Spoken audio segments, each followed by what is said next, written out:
السلام علیکم. نن سبا به تاسو یو لفظ ډیر اورئ، هغه دی IMF. IMF څه شی دی او د پاکستان سره د هغه څه کار دی او زموږ د سیاستدانان بار بار IMF راغی IMF لاړو ولي کوي. نن درته د هغې تفصیل وایم. IMF چې دی داس چلو چې په دویم جنگ عظیم کې د 1930 نه د 1945 پورې ډیر زیات جنگونه چې وشو، جرمني او دا ټوله دنیا په دوو بلاکونو کې شوه او اقتصادیات د ملکونو ډیر خراب شو ځکه چې بارودو له پیسې پکار وي، د ملکونو اکانومي ډیره پټپه شوه او هغوی له مشکلات شکار شو. نو هغوی دا سوچ وکړو چې داسې یو تنظیم جوړو چې د دې ملکونو د یو بل مدد کوو. هغې له دوی یو تنظیم په دسمبر 1945 کې جوړ کړو او هغې له یې نوم کېښودو انټرنیشنل مانیټرینګ فنډ، چې هغې ته په اسانه کې وایي IMF، انټرنیشنل مانیټرینګ فنډ. داغه کار سو اول داغه کار داو چې د کم ملک پکې اکانومي خرابېده، حالات کمزوري کېده، هغه له به لاس ورکو چې هغه راچوت کی او په خپلو خپو ودرې. اول کې د دې 29 ملکونه ممبران شو، پای کې کیوبا هم شامل وو. اوس کیوبا او شمالي کوریا او یو څو واړه ملکونه د هغې ممبران نه دي. اوس دې وخت کې موجوده د هغې په دنیا کې 185 ممبران دي، پای کې پاکستان هم دی او دې باندې د غټو ملکونو اجارهداري ده. هغوی دا کار دی چې کله یو ملک اکانومي تباه شي او هغې ته د خپل بهر ملکونو قرضونو ورکولو کې مشکلات دي، نو هغوی هغې ته یو فنډ ورکي، چاله 2 اربه ورکي، چاله 10 اربه ورکي، چې هغه خپل سرکل پیتاو کی او بیا پیسې جنریټ کی، خپل آمدن سیوا کی او دا سلسله روانه شي. پاکستان د دینه مخکې 17-18 پیرې د IMF نه قرض اغستی چې کله په مشکله کې شوی دی. IMF بدقسمتي دا ده چې پاکستان کې سیاسی مفاد دپاره IMF ډیر زیات بدنام دی. یو پارټي چې لون علي نو نورې پارټیانې پسې پروپیګنډه وکړي چې د تباهي کړه او ملک IMF له ورکو. IMF څه شرایط سخت دي، خو IMF همیشه ستا دوست دی. اوس څنګه دی زه دې پای پوه کوم چې کله ته کندې ته غورځېږي که نه، کوهي ته غورځېږي، هېڅوک لاس نه درکوي، صرف واحد IMF درکوي. او د IMF قرض چې دی په ډېر لږ شرایط دی، په ډېر لږ سود دی. دا نور کمرشل بینکونو سود چې دی ډېر طبیعي سود دی.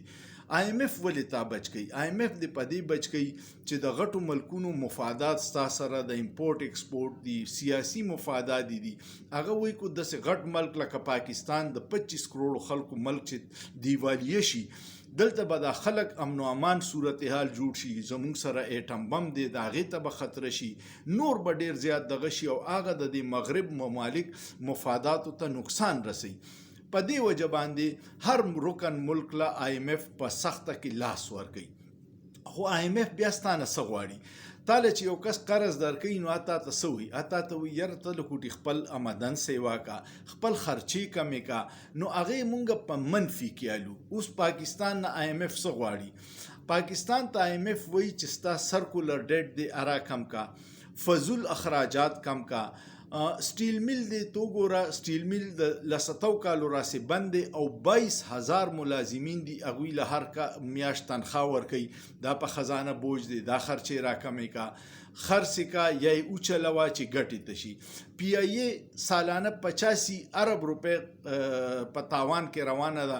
دا ټیک کا، دې کې دا فضول برتیانې مه کوه، دا سیستم دی ټیک کا چې دغه خرچې ته کمې کړې نو ستا اکانومي به ښه شي. هغه مونږ په الټا الو. بیا مونږ ته څه وایي؟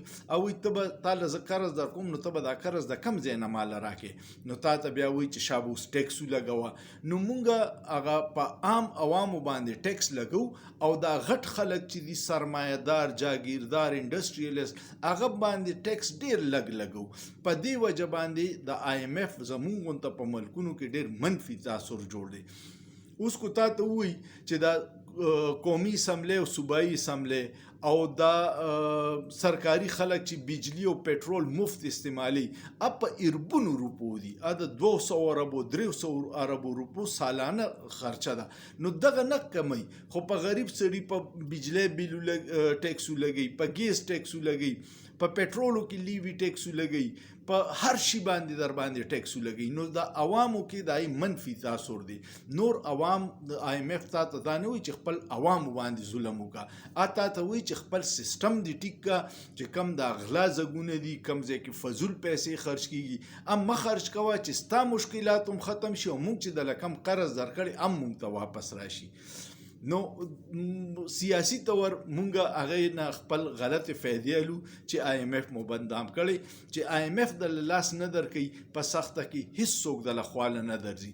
مخکې به مونږ له سعودي عرب راتلو، UAE به راتله، چین به راتلو، ټولو ځان سایډ ته کړی او چې IMF د نه درځي نو مونږ د ولې لاس درکو.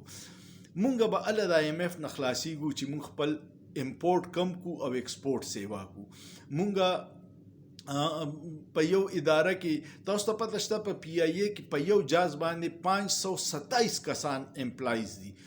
په ټوله دنیا کې دا کسان چې دي دا د 35 نواله د 80-85 پورې دي او زمون 587. دا سیاسي حکومتونه چې راشي په دې ادارو کې په سیاسي بنیادونو بغیر د میریټ نه برتیانیو کې بیا په ادارو بوج شي، تنخواګانې نشي ورکولی او اداره په تاوان شي، بیا ول د خزانې نه سبسډي ورکي. دغه سي په سټیل کې به ټول 18000 کسان ضرورت په سټیل مل کې، ای کې 22000 کسان نوکران دي. دغه پکې ټول په سیاسي پیپلز پارټي کړي، مسلم لیگ نوم کړي، MKM کړي دي، د ټولو پارټیانو پکې خپل ښه وسې کړي دي او دا خلک پکې برتی کړي دي. نو هغه ته وی چې د خپل ریفارم زوکا، خپل اداري ټیکا د فائدې تر واړه چې ته په غریب سړي باندې ټیکس نه لګي او ستا پیسې مونږ ته په وخت ملاو شي. نو امید لرم چې تاسو بسنه س په IMF پوه شوي چې IMF څه کار دی او ولی دومره زمون په ملک بدنام دی او نور ملکونو کې هغه نیک نامه دی. کمنټس پیو کې، شیئر کې او لایک ولور کې او سوچ پیو کې، په سوچ کې څه ګناه نشته. شکریہ.